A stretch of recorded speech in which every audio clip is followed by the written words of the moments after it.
नमस्कार मित्रांनो, जीवनाला नवी दिशा देणाऱ्या भावनांची दुनिया या यूट्यूब चॅनलमध्ये प्रथमतः सर्वांचं सहर्ष स्वागत करतो. आजचा विषय असा आहे की जो प्रत्येकाच्या आयुष्याला स्पर्श करून जाणार आहे. कारण प्रत्येकाच्या आयुष्यामध्ये कुठे ना कुठेतरी आपण नात्यामध्ये जोडले जातोय. नवीन नाते सुरुवात होत आहेत आणि मग हे नाते कधी कधी नाते तुटली जातात. मग कधी तुम्ही असा विचार केलाय का की जोडण्यासाठी एवढं कष्ट घेतलेलं नातं अगदी काही क्षणामध्ये काही सेकंदामध्ये ते तुटतं कसं? मग ते तुमच्या अहंकारामुळे तुटतं की ते तुमच्या प्रेम करण्याच्या पद्धतीमुळे? तर या सगळ्या प्रश्नाचे उत्तर हवे असतील तर हा व्हिडिओ शेवटपर्यंत पहा. तुम्हाला असा कधी प्रश्न पडलाय का की सुरुवातीला गोड असणारं नातं हळूहळू किंवा कालांतराने ते का तिखट होतं?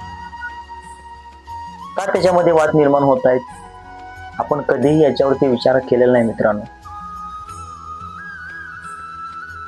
आणि यासाठीच आजचा जो विषय घेऊन आलोय आपण, तो विषयाचं नावच आहे की नातं जिवंत ठेवण्यासाठी संवाद कायम ठेवा. तुम्हाला जर तुमचं नातं जिवंत ठेवायचं असेल तर नात्यामध्ये संवाद असणं गरजेचं आहे. आज सोशल मीडियाच्या जमान्यामध्ये प्रत्येक जण त्या मोबाईलमध्ये गुंतून पडलाय. अगदी जवळ असूनही आपण त्या नात्याला किंमत देत नाही किंवा आपण त्या मोबाईलमध्ये अडकून पडलो मित्रांनो. मग अहंकारामुळे नातं तुटतं का, हा एक प्रश्न आहे. येस, याचं उत्तर होय आहे. मग अहंकार कुठे असतो? आपण काय करतो त्याबद्दल? की समोरच्या व्यक्ती बोलला तरच मी बोलणार किंवा त्यांनी सुरुवात करायला पाहिजे मला बोलायला, हा अहंकार झाला, बरोबर का?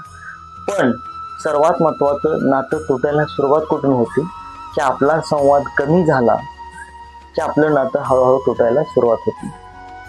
आपण एकमेकापासून दूर जायला सुरुवात होती आपली.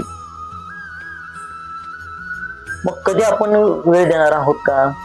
कधी आपण वेळ देणार त्या व्यक्तीला? दिला पाहिजे मित्रांनो. एक चेहऱ्यावरती स्माइल ठेवा, बोला त्यांच्याशी तुम्ही. का नात्यामध्ये गोडवा निर्माण राहणार नाही? राहू शकतो. त्यासाठी आपल्याला संवाद खूप महत्वाचा आहे. इथे तुम्हाला मी दोन मित्राची गोष्ट सांगू इच्छितो. खूप जिवलग दोघे मित्र असतात आणि थोड्याशा कारणावरून त्यांचा एकामेकामध्ये वाद निर्माण होतो. आता वाद निर्माण झाल्यानंतर कोणी पहिल्यांदा फोन करायचा, हा त्यांच्यामध्ये अहंकार निर्माण झाला. संवाद तुटत चालला. त्याने समोरच्या व्यक्तीनं वाट पाहिली मित्राने की हा पहिल्या आठवड्यामध्ये फोन करेल. आठवडा निघून गेला, महिना निघून गेला, वर्ष निघून गेलं. नात्यामध्ये फूट पडत गेली. सुंदर असलेलं नातं काही मिनिटांमध्ये, काही तासामध्ये अहंकारामुळे संवाद कमी झाला एकमेकांमधला आणि ते नातं तुटलं. म्हणजे मी त्याला कॉल केला पाहिजे असं नाही, त्याने मला कॉल केला पाहिजे असं नाही. त्याचा विचारच करू नका. जर तुम्हाला ते नातं हवं असेल तर झुकायला शिका. संवाद साधा, बोला एकमेकाशी तुम्ही. नातं कायम राहू शकतं आपलं. पण हल्ली काय झाले की आपल्यातला संवाद कमी झाल्यामुळे नात्यामध्ये तुटकपणा यायला लागला आणि सुंदर गोड असणारं नातं सुद्धा काही क्षणामध्ये तुटतं. तेव्हा संवाद खूप महत्वाचा आहे. तुम्हाला जर तुमचं नातं जिवंत ठेवायचं असेल तर संवाद साधा. कारण इथे कुणाला, प्रत्येक व्यक्तीला सल्ले नको आहे. त्यांना हवा आहे तुमचा संवाद. अरे तू कसा आहेस, तू कशी आहेस, हे खूप महत्वाचं आहे.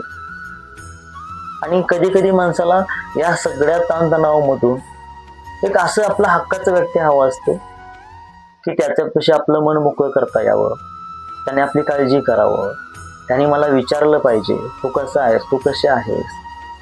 हे खूप महत्वाचं आहे. प्रत्येक वेळेस सल्ला योग्य नसतो किंवा प्रत्येक वेळेस सल्ला देणं गरजेचं नाही. त्याला कुठेतरी आधार द्या, आणि ते खूप महत्वाचं आहे. तुम्हाला जर नातं जिवंत ठेवायचं असेल तर समजून घ्या, उमजून घ्या, झुकायला शिका. नातं हवं आहे ना तर बोलायला सुरुवात करा. नातं कधीही तुटणार नाही.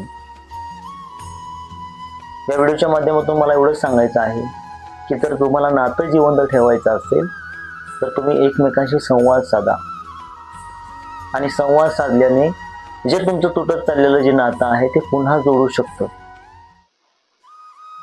तर या व्हिडिओमधून एवढंच लक्षात ठेवा की जर तुम्हाला नातं जिवंत ठेवायचं असेल तर संवाद हा कायम ठेवा.